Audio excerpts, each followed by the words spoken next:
السلام علیکم ورحمۃ اللہ وبرکاتہ۔ الحمد للہ الذی ارسل رسولہ بالہدی ودین الحق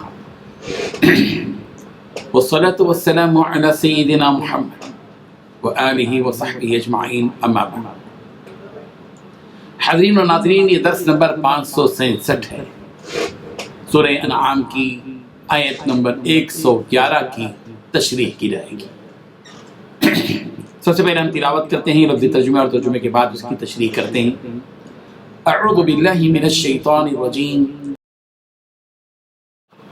بسم اللہ الرحمن الرحیم۔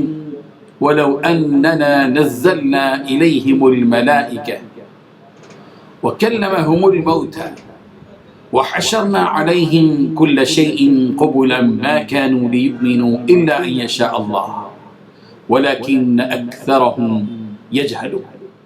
صدق اللہ العظیم۔ ولو، اور اگر، اننا بلا شبہ ہم، نزلنا نازل کرتے، الیہم ان کی طرف، الملائکہ فرشتے، وکلمہم اور ان سے کلام کرتے، الموتى مردے، وحشرنا اور ہم اکٹھا کر دیتے، علیہم ان پر، کل شیء ہر چیز کو، قبلاً سامنے، ما کانوا لیؤمنوا وہ ایمان نہ لاتے تھے، الا مگر، ان یہ کہ یشاء اللہ اللہ تبارک و تعالیٰ ہی چاہتا، ولیکن اور لیکن، اکثرہم ان کے اکثر، یجہلون جہالت سے کام لیتے ہیں۔ ترجمہ یوں ہے، اور اگر ہم ان پر فرشتے بھی اتار دیتے اور مردے بھی ان سے گفتگو کرنے لگتے اور ہم سب چیزوں کو ان کے سامنے لاموجود بھی کر دیتے تو بھی یہ ایمان لانے والے نہ تھے، مگر یہ کہ اللہ چاہے۔ بات یہ ہے کہ یہ اکثر نادان ہے۔ اس آیت میں 3 باتیں بتائی گئی ہیں۔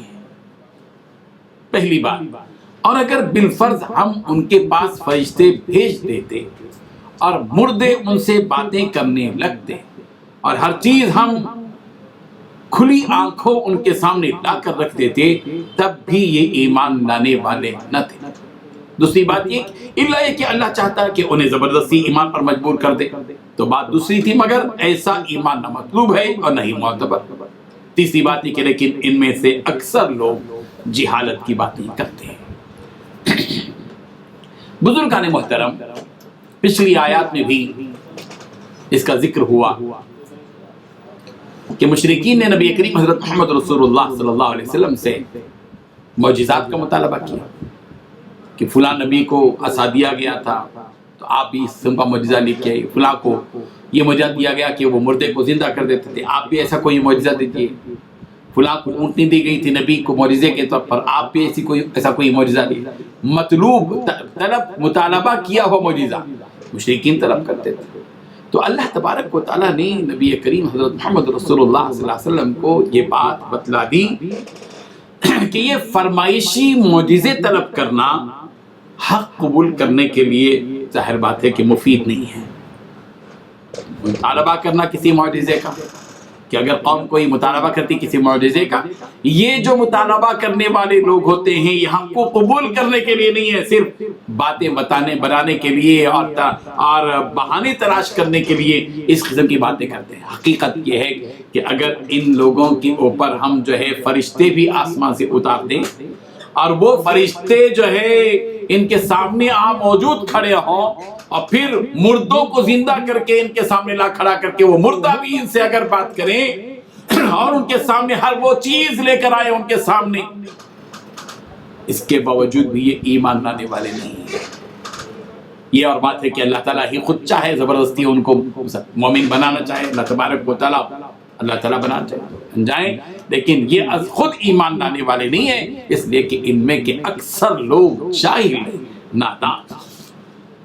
اسی حقیقت کو اللہ تعالیٰ نے فرمایا وَلَوْ أَنَّنَا نَزَّلْنَا إِلَيْهِمُ الْمَلَائِكَةَ، اور اگر ہم ان کی طرف فرشتے بھی اتار دیتے، وَكَلَّمَهُمُ الْمَوْتَى اور مردے بھی ان سے گفتگو کرتے زندہ ہو کر، اس قدر واضح نشانیوں کے باوجود، وَحَشَرْنَا عَلَيْهِمْ كُلَّ شَيْءٍ قُبُلًا اور ان کے سامنے ہر وہ چیز لے کر کھڑا کر دیتے، جب بھی مَا كَانُوا لِيُؤْمِنُوا یہ ایمان لانے والے نہیں ہیں. یہ ایمان لانے والے یہ ہردرم قسم کے لوگ ہیں، ان کے اندر ہردرمی ہے، یہ ضدی قسم کے لوگ ہیں، ان کے اندر سرکشی موجود ہے، ان کے اندر عناد ہے، دشمنی ہے. یہ اپنی بات پر تلے ہوئے ہیں، صرف یہ بہانے تلاش کرتے ہیں اپنے فرمائشی معجزے آپ کے سامنے ظاہر کر کے. یہ لانے والے نہیں. اللہ یشاء اللہ، ہاں یہ کہ اگر اللہ ہی چاہے تو ظاہر بات ہے کہ تو ممکن ہے. ولیکن اکثرهم یجہلون، اکثر لوگ ان میں کے نادان قسم کے لوگ موجود ہیں. ان کے سامنے جنت بھی لا کر رکھ دے، غیب کی وہ ساری باتیں لا کر ان کے سامنے رکھ دے، دوزخ بھی بتلا دے ان کو، جب بھی یہ ایمان لانے والے نہیں ہیں. ان کا مقصود ایمان نہیں ہے. مشرکین کا جو مطالبہ کر رہے پیغمبر، یہ صرف مطالبے اور فرمائشی کی باتیں کر رہے جو یہ سراسر جہالت اور نادانی پر مبنی ہے. اللہ تبارک و تعالی ہم سب کو اس سے بچائے. اللہ تعالیٰ نے ہم سب کو ایک ایسے نبی ہم سب کو عطا فرمائے جو آخری پیغمبر ہیں، آخری کتاب ہم کو دی گئی جو قیامت تک باقی رہنے والی کتاب ہے. اللہ تعالیٰ کا شکر ادا کریں کہ اللہ تعالیٰ نے کتنی بڑی نعمت دی. اللہ ہم سب کو اس کی قدر کرنے کی توفیق عطا فرمائے. وآخر دعوانا الحمد للہ رب العالمین. لا إله إلا الله